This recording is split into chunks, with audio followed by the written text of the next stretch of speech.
Now, your Rexall family druggist brings you a transcribed half hour with Richard Diamond, Private Detective, starring Dick Powell.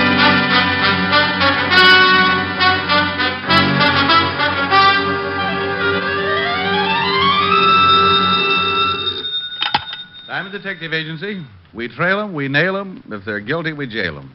No charge for poetry. Oh, no. Edgar guessed with a shoulder holster. Hello, Helen, baby. Rick, guess what's in town? Unless I win something, I give up. The carnival.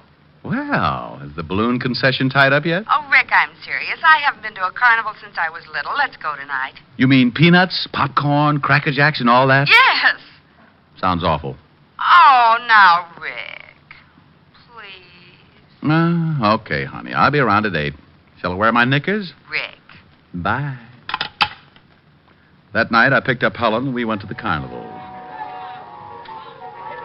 There were more people on the Midway than Rexall has stores, and we got pushed so much I felt like the tax bill in Congress. Helen decided she wanted a Cupid doll, so we stopped at the shooting gallery.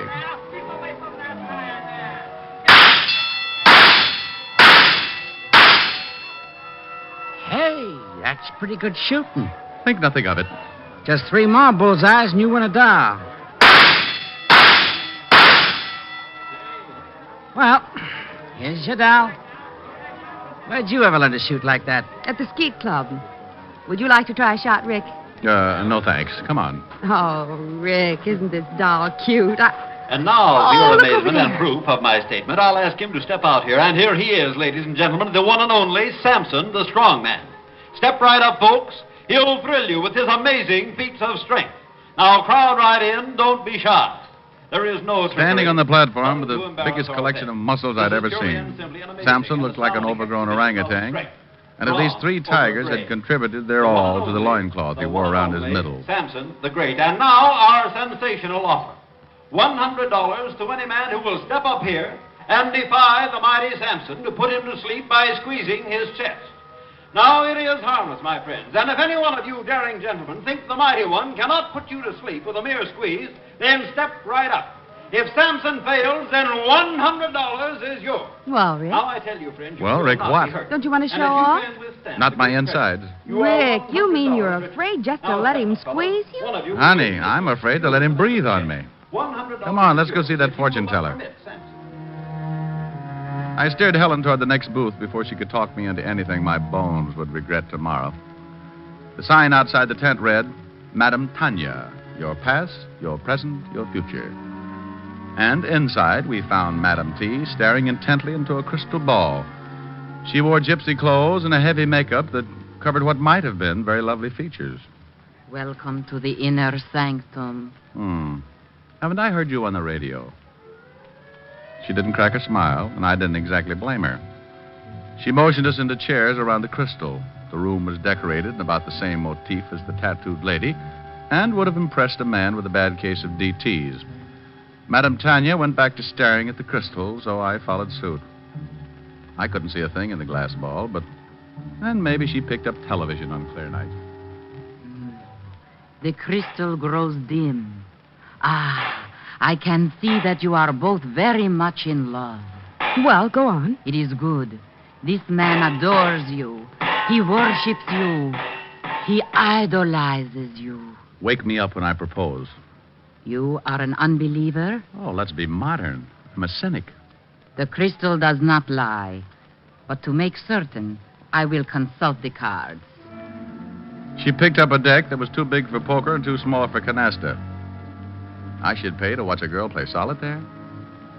I nudged Helen, and we were about to leave when a tall, thin young man pushed back the canvas flap and walked in. Hey, Tony, I didn't know you were busy. Excuse me. The boy pushed back the flap to go out and then made a sharp, gurgling noise in his throat. He doubled with pain and fell to the floor. Even from where I was sitting, I could see the big, ugly bullet hole in his chest. Bruce! Don't scream. We'll have the whole crowd in here. Stand back, Helen. Is he hurt bad? You don't need a crystal ball for this, honey. He's dead. Even under the heavy makeup, I could see her face turn pale. I sent Helen to call the police, and then I looked around outside. The killer had either used a silencer or else the shot was not heard in the confusion. 20 minutes later, Lieutenant Max Talbot arrived, followed by Sergeant Otis wearing his Hopalong Cassidy badge. Hi, Rick. Well, hello, Max. Where's Walt Levinson? He's on vacation, Rick. I've taken over his cases. Also his problems, I see. Hello, Otis. Hi, Shamus. So there's been another murder, huh? And you just happened to be here. Sounds suspicious to me. Otis, why don't you stick your head through a piece of canvas and let people throw baseballs at it? And get my brains knocked out? Oh, no. Why not? You got nothing to lose. Rick, Miss Asher told me over the phone what happened. It sounds like we'll be looking for a needle in a haystack. You want to work on the case with us? Not particularly. I just happen to be here, that's all. Yeah. I still think that's awful funny. Otis, I'll send you my confession in the morning. So long, Max. It's not that I wasn't interested in the case. I was. But in my business, you can't poke your head into murder on a gratis basis. So I took Helen home. The next morning, I went to my office as usual, and then around 10 o'clock, I had a visitor. Mr. Diamond, I need your help. Well, thank my lucky stars. Sit down. Thank you. She looked like a well-dressed Lady Godiva, minus horse. I stifled a drool as she sat down, and then I realized that I'd seen her before. This was Madame Tanya, minus the heavy makeup, gypsy garb, and the phony accent. It's about last night's murder. You see, it's not the first. 4 men have been killed within a year. And all because of me. Go on. My real name is Tony Lawrence. About a year ago, a boy I knew asked me for a date, and we went out. Next day, he was killed. There were 2 more after that who showed an interest in me. They both died, too. It's getting so every time a man looks at me twice, he's murdered. Well, it's a pleasant way to die. But what about this kid last night? Well, he'd asked me for a date at a small party we had after the show one night. He worked in the show, but I hardly even knew him. I see. Did you tell Lieutenant Talbot all this? Oh, yes. He says he'll have to make a systematic check on everyone on the show. But that could take months. Yes, it could. Talbot's a good cop, though. Why'd you come to me? I want you to go back to the lot with me. I'll arrange to get you a job there. Honey, I got a job. I'm a private detective. Oh, I know. I'll pay you what you ask. Oh, well, that understanding will just continue. Well, maybe working undercover, you'll be able to find out who's behind all this. Well, Oh, I'm sure it'll work.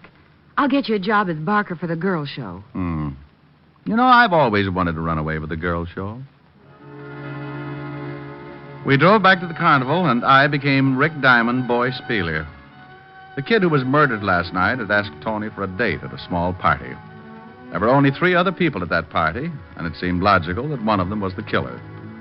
First on the party list was Chuckles, the clown. Tony took me over to his trailer. Here we are. I think you'll like Chuckles. He's got a great sense of humor. Well, Tony, come on in. Can't stay long, Chuckles. I want you to meet Rick Diamond. He's the new Barker on the girl show, and the boss wants me to introduce him to everyone. Well, any friend of Tony's is a friend of mine. Glad to know you, Rick. How are you, Chuckles? Yeah, just fine. So you got the job at the Shakers, huh? You ever barked before? Only at pet shows. Oh, well, you'll do a good business over there. All the old fogies go to see Karen. She's the head shaker. Is that all she shakes? Hey, that's pretty good. Put some gags in your pitch. The crowd eats it up. We'd better go, Rick. You start to work soon. Yeah, well, drop around any time, huh? Number 2 on the suspect list was Sampson, the strong man. I remembered him from last night and took a last look at my fingers as we shook hands. Glad to meet you. Do you wrestle? No, but I'm a demon with jacks. Oh, I can't find no one around here to play with. Oh, you poor kid. Have you tried the lion cake? Rick's going to pitch the girl show, Sampson. Ah, boy, that's no fun. Hey, look, kid, you work out with me, and someday you can be a strong man, too. Well, that's a tempting offer, but I'm afraid I'm just a natural-born sissy. Well, if you change your mind, come around and... And you'll change my posture, I know. Glad to have met you, Sampson. So long. Playful little character. He's really very nice. Hey, let's stop here for a hot dog. Good. My favorite meal. Give the man a cooked one, Maisie. Sure thing, Tony. Loaded with onions, honey. No date tonight. Aren't you hungry, Tony? I've got to change for my act soon. Tell me, how did a pretty girl like you get tied down to a crystal ball? Oh, I don't know. I grew up on shows. Mom and Dad were wire walkers. Well, I don't like high places, so I decided to be an actress. Mm-hmm. Well, after a few feeble stage attempts, I came back here. Now you do your acting in a tent. That's right. If these murders aren't solved soon, I'll be on the move again. Those two characters we just met, you think one of them might be the killer? Gee, I don't know. They've always been friendly with me, but... Well, they did overhear that boy ask me for the date. Karen was there, too. Oh, yes. The shaker, as Chuckles put it. You'll probably meet her later on. She's always quick to discover a new man. Well, I can hardly wait. Say, I'd better get back. I'll see you after the show tonight. Here you are, mister. It's got enough onions to keep you out of circulation for a week. Tony walked away, stopped, turned, and gave me a smile that made me feel warmer than the hot dog I began munching. She was a very pretty girl. Pretty enough for someone to kill any man she got interested in. And that someone was either a clown, a strong man, or a hula dancer. Yeah, it was quite a mess, and here I was in the middle of it. But as P.T. Barnum always said, there's a sucker born every minute.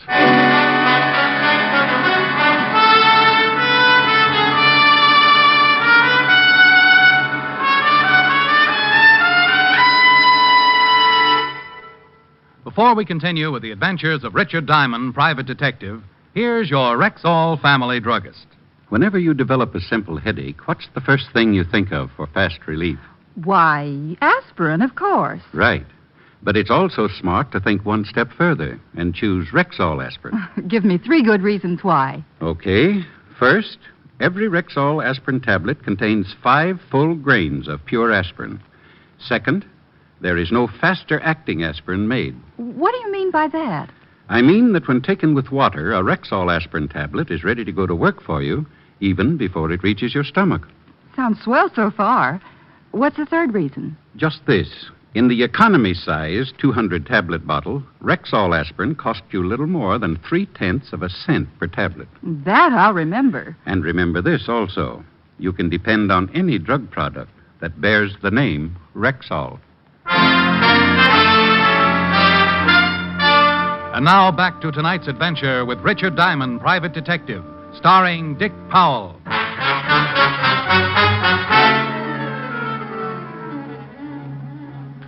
Hurry, hurry, hurry. Step right up and see Karen and her friend. Come on, boys, don't be bashful. Put your wives on the Ferris wheel, go on in. Get away from me, son, you bother me. Only 1/10 of a dollar plus 15 cents and you're all set. You'll see Karen, the blonde bombshell. That night, I yelled my head off. The bashful The crowd lady. was heavy, and the men poured into the tent until there was panting room only. Boys, I looked at my watch and saw that I had 4 more hours to go. So I warned my tonsils and kept right at it. My mistake, mister. Go on in. 4 hours later, I felt like a politician and had a voice like Andy Devine. Tony met me after the crowds had left, and we had a Coke. Tired? Tired? Me? No. 37 hours sleep and I'll be as good as new. You'll get used to it. Oh, do I have to? I thought the girl show would be great, but they're inside. I'm outside. Well, you'll meet Karen soon. That's some consolation. No, I'm saying, while I think of it, maybe we'd better not be seen together so much. I got a great affection for life. Yeah, I've thought of that. You'd better go on from here alone. But, Ricky, be careful. I gave her my "for you I will" look, and then she left. I had been assigned a bunk in one of the trailers and was about to head toward it when something grabbed my arm. At first, I thought one of the snakes had left the charmer's neck, but this one had long blonde hair. Hi. My name's Karen. You got a match? I'd heard the match line in a movie, but what this gal carried around could never pass the censor board. I'd been singing her praises all evening, and now I could see that I'd been guilty of understatement. Thanks. Oh, that's all right. I'm loaded with them. Hey, you're cute. The last guy had a lousy voice, but you're cute. What's your name? Diamond. You can call me Rick. You want to buy me a Coke? Sure. Well, never mind. I just wanted to see if you wanted to. Well, any more party games up your sleeve? Oh, sure, lots more. I've seen you with Tony. You like her? Well, shouldn't I? I don't know. Only the way things have been happening, it ain't so healthy. Yeah, so I heard. You like her? She's all right. Burns me, though. She makes more dough than I do, and she's strictly no talent. She just makes up them stories. Now, me, I'd give the boys the money's worth. Well, I'll bet you do. You know, I bet we get along real swell, you and me. Well, I hope we do. You know, there's nothing but jerks around here. You look sort of like a gentleman. Sorry, I'm just tired. Oh, I like it. You want to take me into town and go dancing? Well, I'm all worn out tonight. Oh, I don't really want to go. Just want to know if you'd like to take me. Oh, we're back at that. Yes, I would like to take you. Good. Oh, gee, it's a nice night for a walk. Would you like to... Let's not go round again. Say, you're awful cute. Good night. That night, I went to bed with a lot on my mind and an ice pack around my neck. I was after a murderer who left no clues. The only apparent motive was to keep men away from Tony. Chuckles or Sampson. Maybe they were in love with Tony. On the other hand, Karen might be jealous enough of Tony to commit murder. I didn't count sheep that night, just characters. Next morning, while I was roaming around the carnival grounds, I found Chuckles sitting on the steps of his trailer sewing a bright-colored costume. Well. Hi there. Sit down. Thanks. Hey, you're pretty handy with that needle. Oh, you gotta be. How did it go last night? Well, I'm a little better, but I'm in no condition for a cigarette test. I'm glad I don't have to yell my lungs out every night. I just stand around and let people laugh at me. I have a friend named Otis who does the very same thing. Say, you should have been around yesterday if you like excitement. Guy was murdered. Oh? What happened? Somebody shot him. Seems like the only reason was because he liked Tony. You mean the girl who showed me around yesterday? Yeah, that's her. Oh, I guess not many guys give her the eye. No. There's one fellow that kind of likes her, though. A guy by the name of Leonardi. Oh? He don't work here no more. He's on another show. Tony and him ride a lot, though. I'm always mailing letters for him. Well, maybe they're just friends. Yeah, that's what she says. He worked on this show before I came over here. I don't really know him, but I bet there's something between those two. Maybe he's the one behind all this. Could be. Well, it's not good to poke your nose into other people's business. You're telling me. Well, I guess I'll look over the show. Yeah, well, drop around any time. I left Chuckles and wandered on up the Midway. About half past the merry-go-round, I ran into Karen, the curve cram kid. Hi, handsome. Hi, yourself. You know, I dreamed about you last night. You do wonders for my ego. You do wonders for my dreams. Care if I walk along with you? Not at all. Karen, do you know a guy named Leonardi? Oh, sure. Used to work here. Why do you ask? Well, I've heard he might be interested in Tony. That's risky business, you know. Tony and Leonardi? Oh, no. Now, somebody's pulling your leg. Oh, Rick, I've been looking... Oh, I didn't know you had company. Hello, Karen. Hi. I just thought I'd see if you were getting along all right, Rick. He's in good hands. That's all a matter of opinion, dear. Look, why don't you girls amuse yourselves while I make a phone call? Karen, you do the shimmy while Tony tells your fortune. I'll be right back. Both girls were exchanging icy stares as I pulled up my coat collar and walked away. So far, I'd accomplished nothing, and the case was still as mixed up as a chef's salad. I called Max to see if he'd uncovered anything on the latest murder.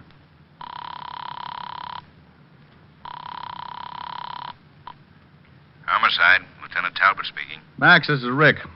How you coming on that circus murder? Oh, Rick, what a headache.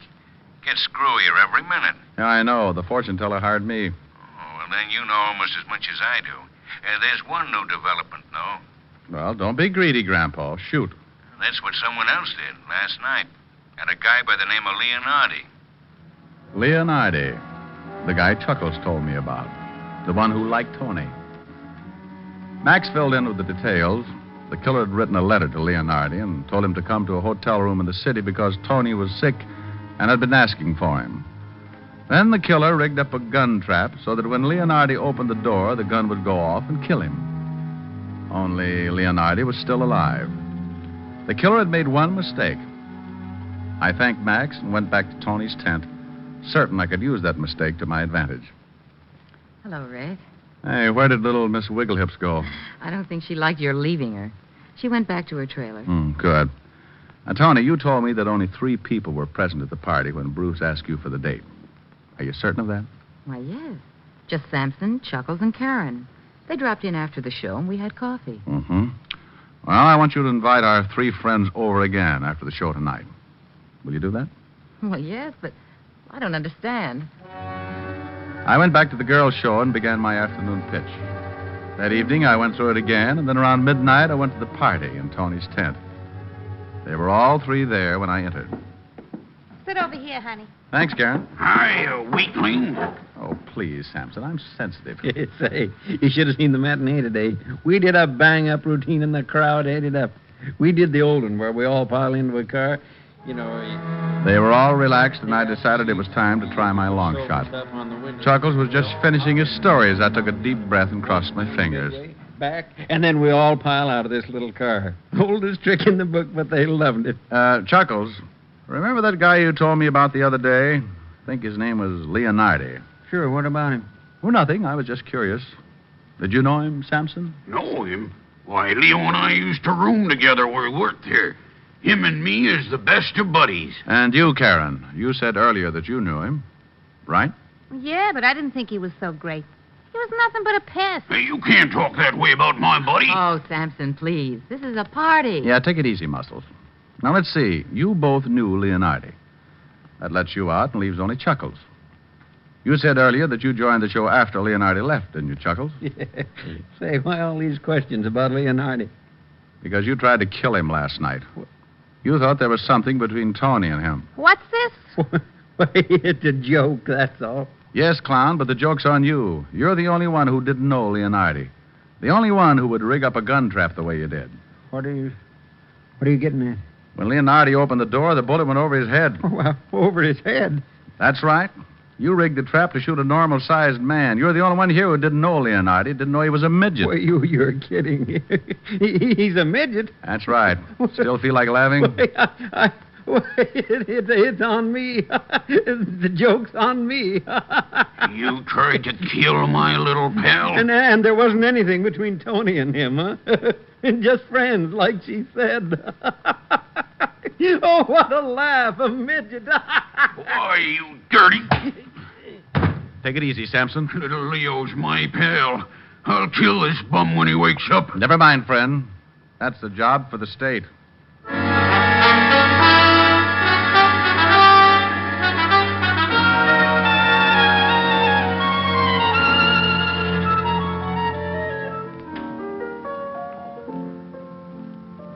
And so, dear Helen, my life at the Carnival ended, and I have come back to you. Beaten, perhaps, but ready to continue my valiant fight against the forces of evil. Justice must prevail. Truth must march ahead to... Oh, Rick. Quiet, I'm auditioning for Portia Face's life. Rick, was that Karen person pretty? Mm-hmm. What kind of a dance did she do? Well, she started by, and then she... Well... Oh. One of those. Mm-hmm. Only more so. Well, I hope you enjoyed yourself. Helen, you're so thoughtful. Rick, Yes, baby? I wonder how I'd be doing that. Doing what? Helen, please. This is more your type. Sweet and lovely, sweeter than the roses in May. Sweet and lovely, heaven must have sent her my way. Skies above me never were as blue as her eyes. And she loves me, who would want a sweeter surprise? When she nestles in my arms so tenderly, there's a thrill that words cannot express. In my heart a song of love is taunting me, melody haunting me, sweet and lovely, sweeter than the roses in May. And she loves me, there is nothing more I can say. So that's my type, is it? Come here. Wow. Well, Oh, I guess a man's entitled to change his tune.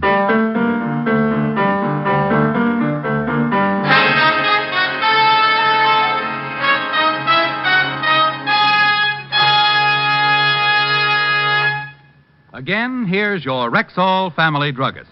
Tonight, I'd like to say a special word to users of mineral oil. I know that what you search for is one with an extra heavy body. Well, Rexall mineral oil is refined by a special process to obtain just that. And because it's so exceptionally pure and bland, Rexall mineral oil is non-irritating and non-habit forming. What's more, it's tasteless, odorless, colorless. Next time, try Rexall mineral oil. And remember, you can depend on any drug product that bears the name Rexall. Good health to all from Rexall.